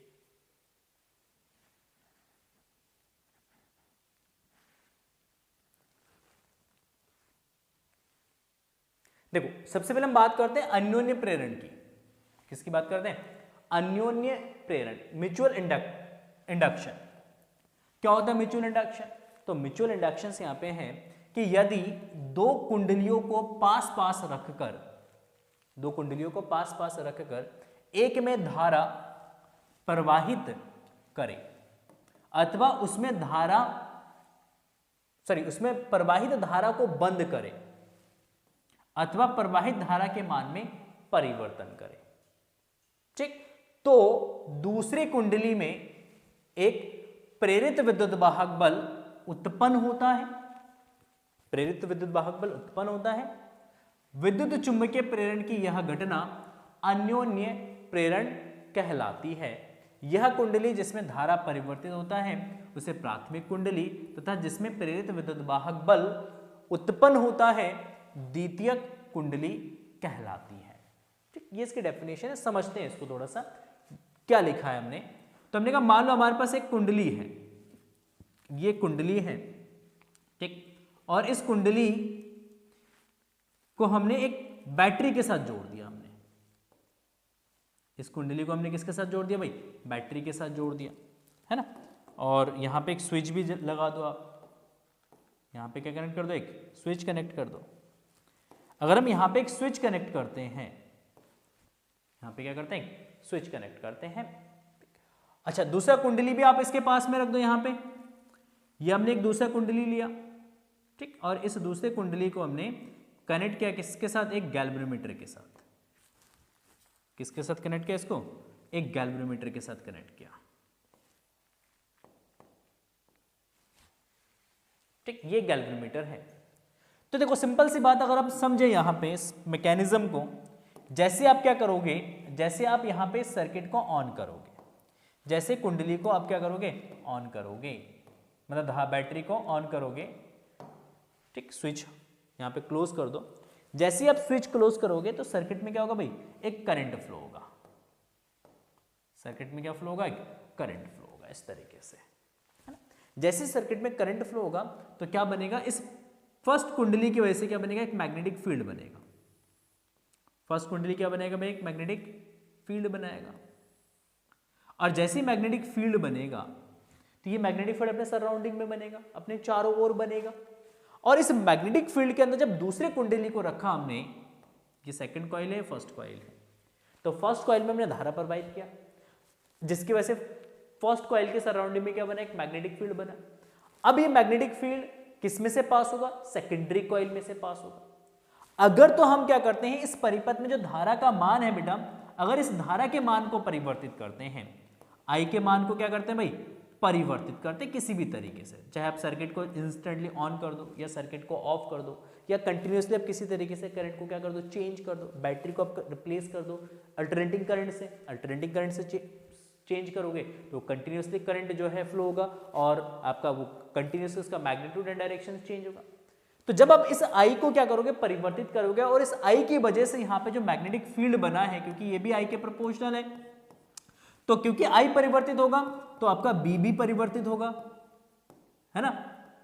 बी परिवर्तित होगा किससे? इस द्वितीय कुंडली से, इस सेकेंडरी कॉइल से। ये जो आपका दूसरा कॉइल है इसको बोलेंगे द्वितीय कुंडली। तो इस द्वितीय कुंडली से बद जो मैग्नेटिक फील्ड है वो चेंज होगा, और मैग्नेटिक फील्ड चेंज होने की वजह से आपका फाई भी आपका क्या होगा भाई? परिवर्तित होगा। फाई क्या होगा? सेकेंड कॉइल का वो परिवर्तित होगा। और क्योंकि सेकेंड कॉइल से जो फ्लक्स पास हो रहा है वो समय के साथ चेंज हो रहा है, तो इसका मतलब है कि इस द्वितीय कुंडली में क्या होगा? एक विद्युत वाहक बल प्रेरित होगा, और जैसे ही विद्युत वाहक बल प्रेरित होगा इस गैल्वेनोमीटर में एक डिफ्लेक्शन आएगा। इंस्टेंटली गैल्वेनोमीटर क्या करेगा? एक डायरेक्शन में आपका डिफ्लेक्शन शो करेगा। तो हमने क्या करा? हमने इस प्राथमिक कुंडली में इस धारा को हमने परिवर्तित किया। हमने प्राथमिक कुंडली में क्या चेंज किया भाई? इस करंट को हमने चेंज किया, इस धारा को हमने चेंज किया, जैसे हमने इस धारा को चेंज किया, इस करंट को हमने चेंज किया, हमने क्या देखा कि इस द्वितीय कुंडली में भी एक धारा प्रेरित हुआ है, इस द्वितीय कुंडली में एक विद्युत वाहक बल प्रेरित हुआ है। तो इस पूरी घटना को हम क्या बोल रहे हैं, इस पूरी घटना को हम बोलते हैं that is the mutual induction. क्या बोलेंगे, अन्योन्य प्रेरण कहेंगे हम इसको, अन्योन्य प्रेरण हम इसको बोलते हैं, that is the mutual inductance. तो जब हम एक कॉइल में करंट को चेंज करते हो दूसरे, जिसकी वजह से अगर दूसरे कॉइल में करंट इंड्यूस्ड हो रहा है, प्रेरित हो रहा है, तो इस घटना को हम अन्योन्य प्रेरण कहेंगे। तो देखो सिंपल, अब द्वितीय कुंडली का जो फ्लक्स है, द्वितीयक कुंडली से बद्ध फ्लक्स, देखो द्वितीय कुंडली से फ्लक्स φ2 जो है वो प्रोपोर्शनल होगा किसके, I1 के। मतलब ये जो आपका प्राइमरी कॉइल है इसमें करंट आप मान लो कितना भाई, I1, तो इसमें से जो फ्लक्स पास होगा सेकेंडरी में से, सेकंड में से, वो I1 के प्रोपोर्शनल होगा, क्योंकि जितना ज्यादा इसमें करंट फ्लो करोगे उतना ज्यादा मैग्नेटिक फील्ड बनेगा, उतना ज्यादा फ्लक्स पास होगा। जितना कम करंट फ्लो करोगे उतना कम मैग्नेटिक फील्ड बनेगा, उतना कम मैग्नेटिक फील्ड पास होगा द्वितीय कुंडली से, मतलब फ्लक्स कम हो जाएगा। तो ये एक दूसरे के क्या होंगे, डायरेक्टली प्रोपोर्शनल होंगे। तो अगर φ2 इज प्रोपोर्शनल टू I1, तो आप यहां पे लिख सकते हैं कि φ2 इज इक्वल टू, प्रोपोर्शनलिटी का साइन रिमूव करेंगे, कांस्टेंट आएगा दैट इज m, और यहां पे इस m को हम बोलेंगे 100 प्रेरण गुणांक। तो m is equal to what, that is φ2 upon I1, φ2 upon I1, that is called mutual inductance, 100 प्रेरण, सॉरी अन्योन्य प्रेरण गुणांक, म्यूचुअल इंडक्शन या म्यूचुअल इंडक्टेंस हम इसको बोलते हैं m को। इसका यूनिट भी हम हेनरी ही यूज करते हैं, इसका यूनिट भी क्या होता है भाई, हेनरी होता है, इसका यूनिट हेनरी लिखा जाता है। ठीक है, क्लियर है ना। अगर हम बात करते हैं फैराडेज लॉ की, है ना, किसका नियम, फैराडे का नियम, है ना, फैराडे का नियम, फैराडे का नियम, फैराडे का नियम क्या है भाई, फैराडे का नियम है ईएमएफ जो इंड्यूस्ड होगा वो किसके बराबर होगा, वो d∅/dt के बराबर होगा, माइनस d∅/dt के बराबर होगा। अच्छा, बहुत बढ़िया। तो EMF is equal to minus d∅, that is E2, second coil में ईएमएफ है ये, E2 is equal to d/dt, और फाई आपका है m, या इसको φ2 ले लेना, mi1, क्योंकि द्वितीय कुंडली में विद्युत वाहक बल प्रेरित होता है, तो द्वितीय कुंडली से कितना फ्लक्स पास हो रहा है, φ2, तो φ2 इज इक्वल टू क्या लिखेंगे, m इंटू I1, m आ जाएगा बाहर, तो यहां से E2 is equal to minus m di1 upon dt आ जाएगा बेटा, क्या जाएगा, di1 अपॉन dt। ओहो सर, बहुत सुंदर, बहुत बढ़िया। ठीक, तो अगर हम बात करते हैं यदि di1 upon dt is equal to 1 ampere per second, कितना है, 1 एम्पियर पर सेकेंड है, तो उस केस में E2 जो है आपका किसके बराबर हो जाएगा, इसका मैग्नीट्यूड ले लेंगे हम, तो E2 इज इक्वल टू किसके बराबर हो जाएगा भाई, m के बराबर हो जाएगा। तो यही से हम डेफिनेशन लिखेंगे, किसका, m की डेफिनेशंस लिखेंगे। जो अन्योन्य प्रेरण गुणांक है, अन्योन्य प्रेरकत्व जो है, या गुणांक बोल लो आप, इसको हम डिफाइन करेंगे, क्योंकि यहाँ पे आपसे पूछा है कि अन्योन्य प्रेरण गुणांक की परिभाषा तथा मात्रक लिखिए। मात्रक तो इसका हेनरी है, और डेफिनेशंस हम यहाँ पे लिख देते हैं। मैं एक बार चेक कर लूँ, नेक्स्ट पेज में डेफिनेशन तो नहीं लिखा है, हाँ लिखा है, देखो यहीं पे हमने लिखा है अन्योन्य प्रेरण गुणांक अथवा अन्योन्य प्रेरकत्व। तो हमने लिखा है दो कुंडली, हमने लिखा है दो कुंडलियों के बीच अन्योन्य प्रेरण गुणांक किसी एक कुंडली में चुंबकीय फ्लक्स ग्रंथियों की संख्या के बराबर होता है, जबकि दूसरी कुंडली में एकांक धारा प्रवाहित हो रही है। ये डेफिनेशंस कहां से बना, ये डेफिनेशंस बना आपका फाई इज इक्वल टू या φ2 is equal to m I1। हमने कहा अगर मान लो I1 करंट कितना है भाई, 1 एम्पियर है, अगर I1 करंट 1 एम्पियर है तो m किसके बराबर हो जाएगा, φ2 के बराबर हो जाएगा। φ2 क्या है भाई, फ्लक्स, φ2 क्या है, फ्लक्स है, चुंबकीय फ्लक्स है कि नहीं है। तो यही हमने लिखा है कि प्रेरण गुणांक किसी एक कुंडली में चुंबकीय फ्लक्स ग्रंथियों की संख्या के बराबर होता है, जबकि दूसरी कुंडली में एकांक धारा प्रवाहित हो रही हो, एकांक धारा का मतलब 1 एम्पियर की धारा इसमें प्रवाहित हो रहा है।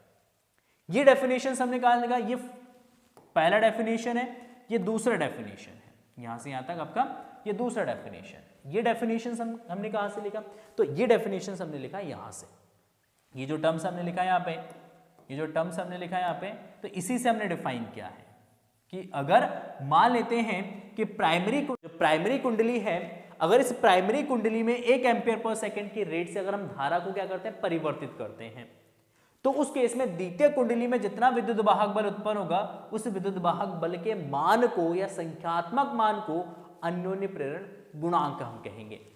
सेल्फ इंडक्टेंस हम यहां पे बोलेंगे, इसको सेल्फ इंडक्टेंस हम यहां पे बोलेंगे। तो इसी के बेसिस पे यहां पे हमने डेफिनेशंस लिखा है, देखो क्या लिखा है, 2 कुंडलियों के बीच अन्योन्य प्रेरण गुणांक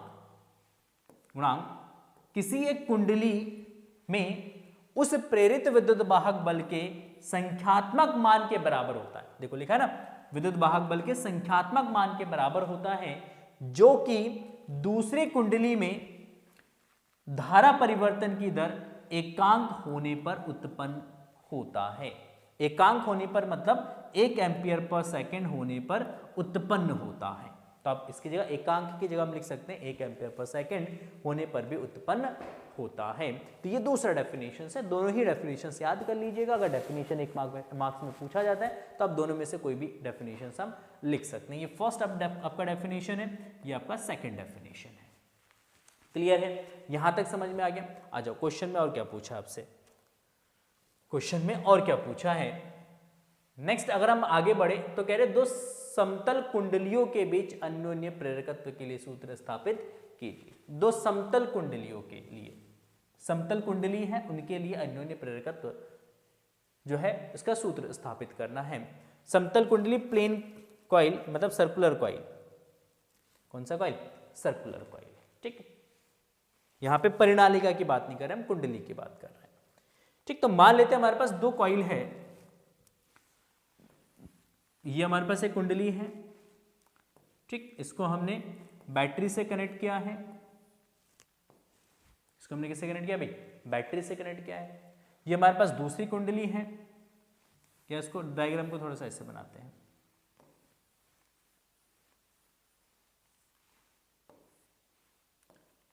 ठीक है,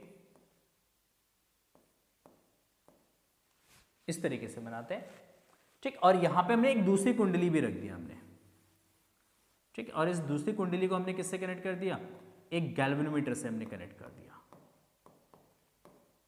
किससे कनेक्ट कर दिया, एक गैल्वेनोमीटर से हमने कनेक्ट कर दिया। देखो जब इस प्राइमरी कॉइल में हम करंट पास करेंगे, ये जो प्राइमरी कॉइल है, जब इसमें करंट पास करेंगे एक मैग्नेटिक फील्ड बनेगा, है ना। और ये जो मैग्नेटिक फील्ड है, क्योंकि प्राइमरी कॉइल के पास में हमने सेकेंडरी कॉइल को भी रखा है, तो ये जो मैग्नेटिक फील्ड होगा बेटा, ये मैग्नेटिक फील्ड सेकेंडरी कॉइल में से क्या होगा, पास होगा। अगर सेकेंडरी कॉइल में से सेम मैग्नेटिक फील्ड पास हो रहा है, तो क्योंकि अब इस परिपथ में क्या करेंगे, करंट को चेंज करेंगे। जब करंट आप चेंज करेंगे तो मैग्नेटिक फील्ड चेंज होगा, और मैग्नेटिक फील्ड चेंज होगा तो सेकेंडरी कॉइल का मैग्नेटिक फ्लक्स चेंज होगा, तो सेकेंडरी कॉइल में क्या होगा, ईएमएफ इंड्यूस्ड होगा, और इस ईएमएफ की वजह से गैल्वेनोमीटर में क्या आएगा, एक डिफ्लेक्शन आएगा। उस इंड्यूस्ड करंट या ईएमएफ के लिए गैल्वेनोमीटर आपका एक डिफ्लेक्शन शो करेगा। यहाँ पे जो फिनोमेना होगा इसको हम बोलेंगे म्यूचुअल इंडक्शन। नाउ मान लेते हैं ये दोनों कुंडलियों का जो एरिया है, एरिया ऑफ क्रॉस सेक्शन, वो आपका सेम है। क्या है भाई, दोनों कुंडलियों का एरिया ऑफ क्रॉस सेक्शन मान लेते हैं सेम है, ठीक। तो माना ए दोनों, चलो एक काम करते हैं, ऐसा कंसीडर कर लेते हैं कि ये जो आपका फर्स्ट कुंडली है इसका एरिया मान लेते हैं कितना है भाई, R1, सॉरी रेडियस, और इसका रेडियस हम कंसीडर कर लेते हैं कितना भाई, R2। एक का रेडियस R1 है, दूसरे का रेडियस कितना है, R2 है। तो प्राथमिक कुंडली या फर्स्ट कॉइल नेम दे देते हैं इसको, फर्स्ट कॉइल ये सेकंड कॉइल है ना। तो फर्स्ट कॉइल कुंडली के केंद्र पर उत्पन्न चुंबकीय क्षेत्र कितना, तो उत्पन्न चुंबकीय क्षेत्र होगा बेटा B इज इक्वल टू, या B1 is equal to that is mu naught N1 I1 upon 2R1, N1 I1 upon 2R1। मान लेते हैं इस कुंडली में फेरों की संख्या बेटा N1 है, इस कुंडली में फेरों की संख्या मान लेते हैं कितना भाई N2 है। ठीक, तो ये प्राथमिक कुंडली के केंद्र पर चुंबकीय क्षेत्र का मान हो जाएगा। अब ये चुंबकीय क्षेत्र किससे पास हो रहा है भाई, ये द्वितीय कुंडली से जा रहा है, द्वितीय कुंडली से गुजर रहा है। तो द्वितीय कुंडली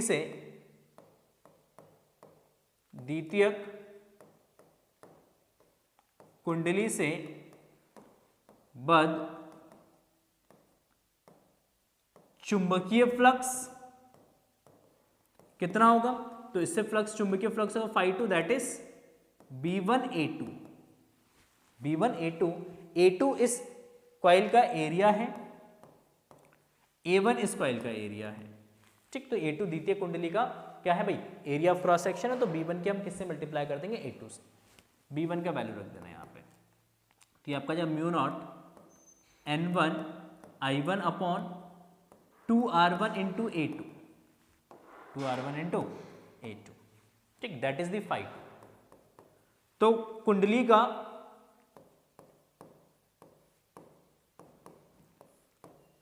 का अन्योन्य प्रेरण गुणांक क्या होगा, अन्योन्य प्रेरण गुणांक दैट इज M। तो M इज इक्वल टू हो जाएगा बेटा N2 phi2 divided by I1। द्वितीय कुंडली से कुल flux divided by primary coil का करंट। द्वितीय कुंडली के फ्लक्स को आप डिवाइड कर दोगे किससे, प्राइमरी कॉइल के करंट से। N phi2 क्यों लेंगे, ये एक प्रति फेरों से फ्लक्स पास हो रहा है, इतना प्रति फेरों से, मतलब एक फेरे जो है, एक जो टर्न्स होंगे, एक टर्न्स में से इतना फ्लक्स पास हो रहा है। तो कुल कितने टर्न्स है इसके अंदर, N2 टर्न्स है। तो N2 टर्न से कितना फ्लक्स पास होगा, तो N2 phi2 divided by I1 हो जाएगा। चलिए, बहुत बढ़िया, बहुत सुंदर, गजब, लाजवाब, बेहतरीन। थोड़ा सा इसको ऊपर कर देते हैं। चलिए, स्पेस हो गया हमारे पास थोड़ा सा। नाउ चलिए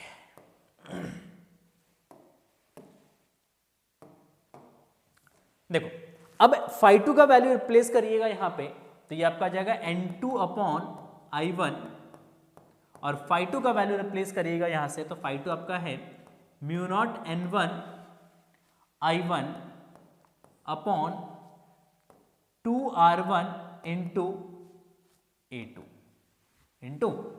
I1 से I1 हमारा कैंसिल हो जाएगा। ठीक है, कैंसिल कर दीजिए। तो M इज इक्वल टू बचेगा बेटा mu naught N1 N2 A2 divided by 2R1 divided by 2R1। ठीक, तो ये हमारा फ्लक्स का फॉर्मूला हो जाएगा, सॉरी अन्योन्य प्रेरण गुणांक का फॉर्मूला हो जाएगा M is equal to mu naught N1 N2 A2 divided by 2R1 henry. ठीक, तो ये हमारा एक लॉन्ग क्वेश्चन बनता है बोर्ड एग्जाम में, जिसमें पूरा डिटेल में सारी चीजें आपसे पूछी जाती है। ये जो क्वेश्चन हमने करा है बेटा, ये 5 मार्क्स का क्वेश्चन है, जो कि बोर्ड एग्जाम में कितनी बार आपसे पूछा गया है। तो डेफिनेटली इस चैप्टर में से भी 5 मार्क्स के क्वेश्चन बनते हैं, तो डिटेल में ही आपसे पूछा जाएगा 5 मार्क्स में। ठीक है, चलिए बात करते हैं नेक्स्ट में कह रहा है कि अन्योन्य प्रेरकत्व की परिभाषा लिखे, जो कि ऑलरेडी लिख चुके हैं हम लोग, तो इसको हम वापस दोबारा से नहीं लिखेंगे। अन्योन्य प्रेरकत्व की परिभाषा ऑलरेडी हम लास्ट क्वेश्चन में लिख चुके हैं। कह रहे दो समाक्ष परिनालिकाओं के बीच अन्योन्य प्रेरकत्व का व्यंजक प्राप्त कीजिए।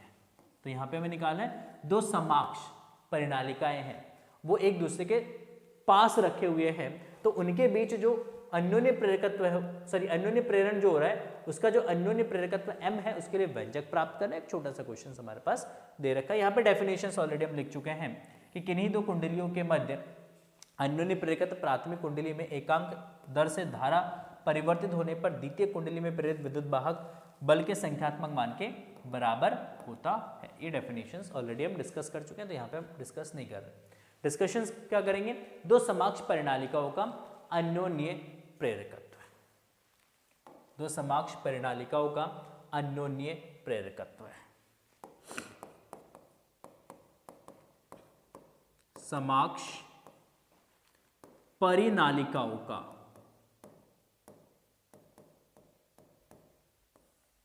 परिनालिकाओं का अन्योन्य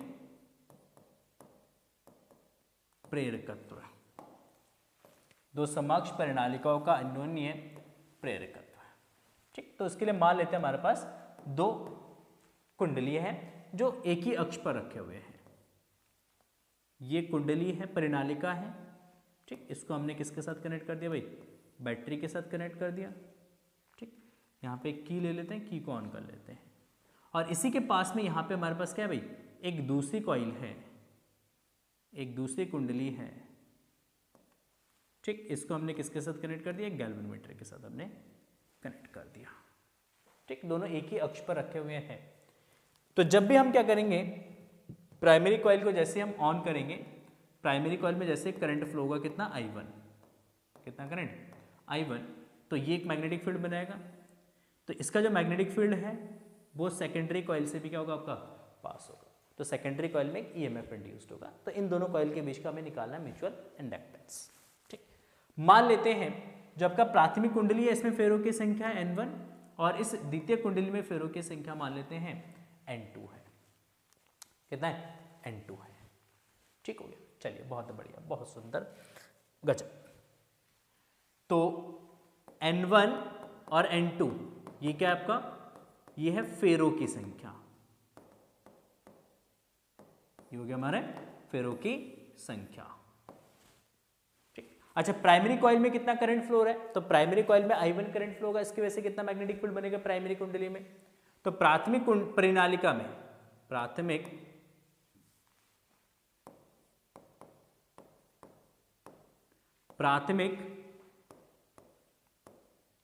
परिनालिका में उत्पन्न चुंबकीय क्षेत्र है कितना? तो उत्पन्न चुंबकीय क्षेत्र का B1 that is mu naught N1 I1। तो स्मॉल n1 को हम लिख सकते हैं यहाँ पे mu naught capital N1 upon L into I1। ठीक, ये प्राथमिक कुंडली में उत्पन्न चुंबकीय क्षेत्र का मान है। अब ये चुंबकीय क्षेत्र किससे पास हो रहा है? ये सेकेंडरी कॉइल से पास हो रहा है भाई, द्वितीय कुंडली से पास हो रहा है। तो द्वितीय कुंडली के प्रत्येक फेरों से कितना फ्लक्स पास होगा? तो द्वितीय कुंडली के, द्वितीय इसको L1 ले लेना, द्वितीय कुंडली या परिनालिका, द्वितीय परिनालिका से बद्ध, परिनालिका के प्रति फेरों से बद्ध, फेरों से बद्ध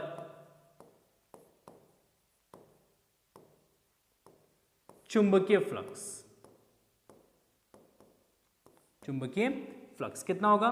phi2 that is B1 into A2। जो द्वितीय कुंडली है, द्वितीय कुंडली का एरिया ऑफ क्रॉस सेक्शन आप A2 कंसीडर कर लो, तो B1 इंटू A2 हो जाएगा आपका। ठीक, तो B1 कितना हो जाएगा? तो B1 आपका है यहां say that is mu naught N1 I1 upon L1 into A2 that is the phi2।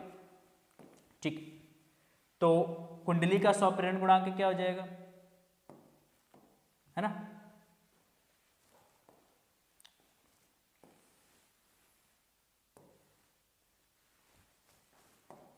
देखो कुंडली का, अरे सॉरी, ठीक, तो नेक्स्ट अब लिखेंगे यहां पे परिनालिकाओं का, परिनालिकाओं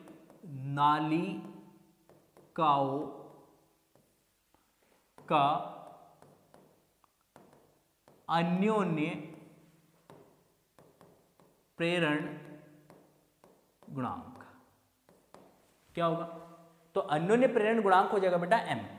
तो m is equal to that is N2 phi2 divided by I1। क्या होता है फॉर्मूला?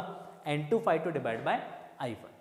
N2 phi2 तो N2 upon I1 into phi1 की, अगर phi2 की अगर हम बात करते हैं तो that is mu naught N1 I1 A2 divided bye L। देखो I1 से I1 कैंसिल हो जाएगा, L1 ले लेना इसको, है ना, I1 से I1 कैंसिल आउट हो जाएगा, I1 से I1 कैंसिल कर देना, तो ये आपका M बराबर फॉर्मूला बचेगा आपका, that is mu naught N1 N2 A2 divided by L1 divided by L1, ठीक है, तो that is the M, that is the M। तो M is equal to mu naught N1 N2 A2 divided by L1 henry. Mutual inductance मात्रा क्या होता है इसका, Henry, ठीक। तो ये इसका डेरिवेशन है, सिंपल सा डेरिवेशन है। सबसे पहले आपको मैग्नेटिक फील्ड निकालना है, मैग्नेटिक फील्ड निकालने के बाद आपको फ्लक्स फाइंड करना है, एंड फ्लक्स फाइंड करने के बाद जस्ट म्यूचुअल इंडक्टेंस का आपको क्या करना है, फॉर्मूला यूज करना है, ठीक, नोट करिएगा इसको। क्लियर है? चलिए एक क्वेश्चन इसमें और पूछा आपसे, क्योंकि ये भी 5 नंबर का क्वेश्चन बोर्ड एग्जाम में पूछा गया था। कितने मार्क्स में आया क्वेश्चन, ये 5 मार्क्स में क्वेश्चन आया है आपका बोर्ड एग्जाम में, ठीक, 2020 में आया था क्वेश्चन। क्या कह रहे हैं, समीप रखी कुंडलियों के एक युग्म का अन्योन्य प्रेरकत्व 1.5 हेनरी है। यदि एक कुंडली में 0.5 सेकंड में धारा 0 से 20 एम्पियर तक परिवर्तित है, तो दूसरी कुंडली से वध चुंबकीय फ्लक्स में परिवर्तन ज्ञात कीजिए। तो कह रहे द्वितीय कुंडली से जो चुंबकीय फ्लक्स पास होगा उसमें कितना परिवर्तन होगा। धारा जो है वो 0.5 सेकंड में 0 से बढ़कर कितना हो गया भाई, 20 एम्पियर हो गया। अन्योन्य प्रेरकत्व कितना दे रखा आपका, 1.5 हेनरी दे रखा है क्वेश्चन में, ठीक। तो अगर हम बात करते हैं इस क्वेश्चन में, तो आपके पास एम दे रखा है M 1.5 हेनरी, ठीक। टाइम दे रखा डेल्टा टी कितने सेकंड में भाई, 0.5 सेकंड में धारा में जो परिवर्तन हुआ है वो 0 से 20 एम्पियर, तो 20 - 0 बराबर 20 एम्पियर का परिवर्तन हुआ है। तो आपसे पूछ क्या रहा है, आपसे पूछ रहा है कि द्वितीय कुंडली से कितना फ्लक्स में परिवर्तन हुआ है। डेल्टा फाई आपको क्या करना है, यहाँ पे फाइंड करना है। क्या फाइंड करना है, डेल्टा फाई आपको फाइंड आउट करना है, ठीक। आ जाओ, देखो दूसरी बात, तो दूसरी कुंडली से बद्ध चुंबकीय फ्लक्स में परिवर्तन ज्ञात कीजिए कि द्वितीय कुंडली से कितना चुंबकीय फ्लक्स परिवर्तित हुआ, वो आपको कैलकुलेट करना है, ठीक। कैसे करेंगे, तो सिंपल सा आपको यहाँ पे फॉर्मूला यूज करना है। किसका फॉर्मूला यूज करेंगे, म्यूचुअल इंडक्टेंस का फॉर्मूला यूज करेंगे। किसका फॉर्मूला यूज करेंगे भाई, म्यूचुअल इंडक्टेंस का फॉर्मूला यूज करेंगे। M is equal to delta phi upon delta T. M is equal to delta phi upon delta T, sorry delta T नहीं, delta I. तो अगर हम बात करें डेल्टा फाई की, तो delta phi is equal to what, that is M into delta I. तो M कितना है आपका 1.5, करंट कितना चेंज हुआ है भाई 20, मल्टीप्लाई कर दो, तो ये आपका जाएगा ये आपका जाएगा